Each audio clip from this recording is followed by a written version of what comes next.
Hey, JDZ1 here, and today I'm gonna show you guys the Electro build on Keqing.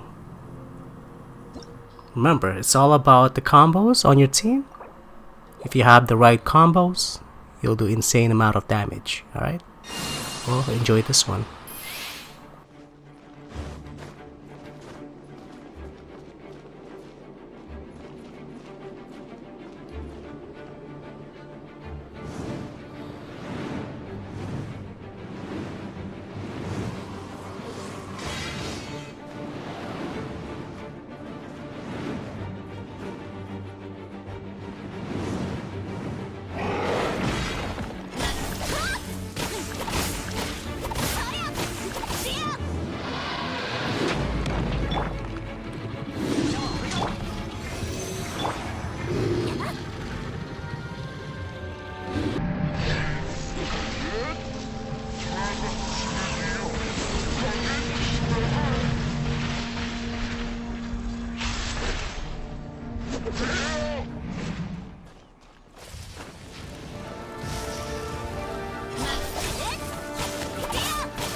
Alright, now it's time for me to show the stats on this Electro build on Keqing. As you can see, my attack is only 1667. And the reason why I'm doing so much damage is because I have some high critical chance and high critical damage on this build. I have 62.4% critical chance and 190 critical damage because Keqing is built to... she has like a high critical damage. And you make sure that you have electro damage as your bonus.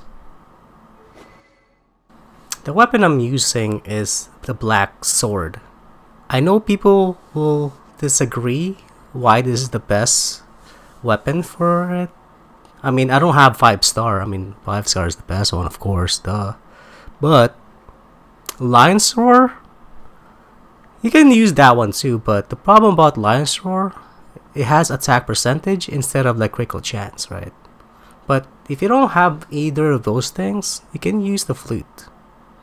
If you don't have the flute, well, just craft the one for in the vendor. But it has physical damage, but I would rather just use this sword, which is the favorite sword, because it gives you energy recharge. Because every time you crit, it gives you energy for your super. And the set that you want to use on this build is 2-piece Noblesse that gives you 20% increase on your burst damage.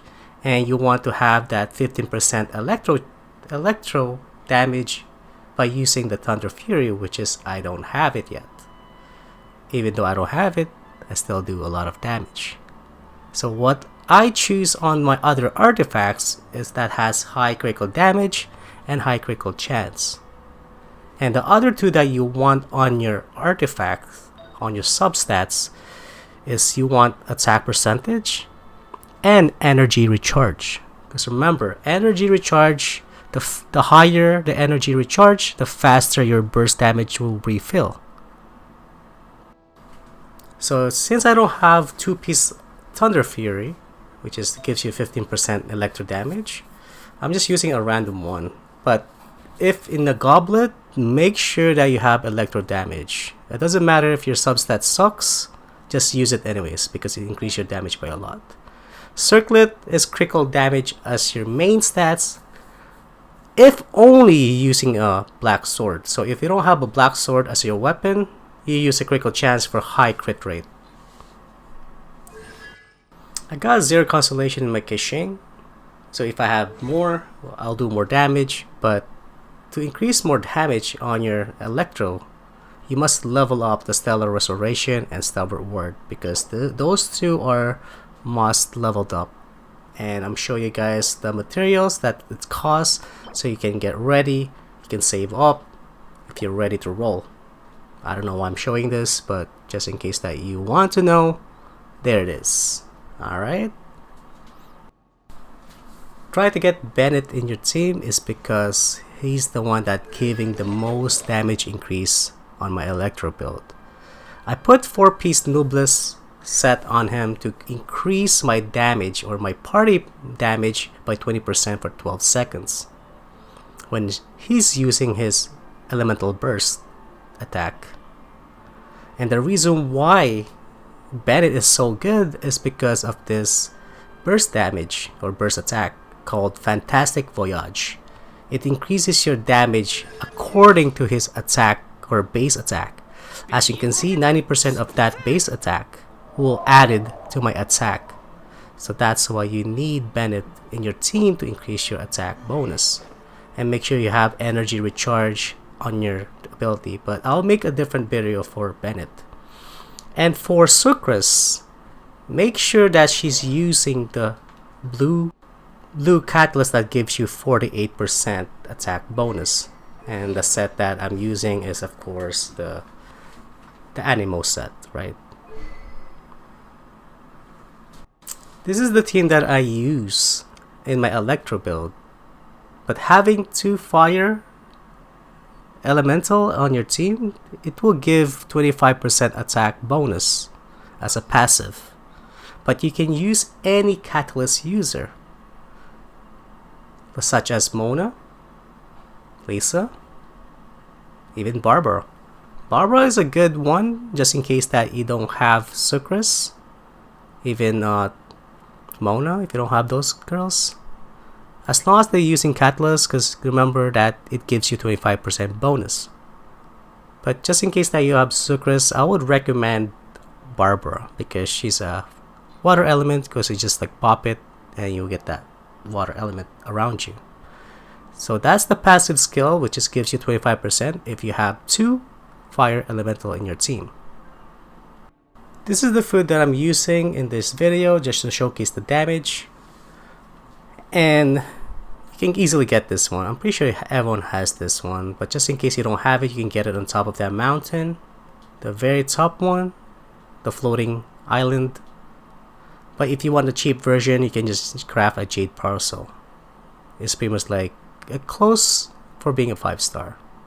And you can combine it with Shocking Essence, which just gives you 25% electro damage. So just in case that you're having trouble killing a boss or enemy or any area, just pop those food and some veils, and then you damage, it's gonna go, you know, top of the roof. So anyways, that's it for today. Hope you guys enjoyed the video. Don't forget to hit the like and comments, and I'll see you guys on the next one. Bye.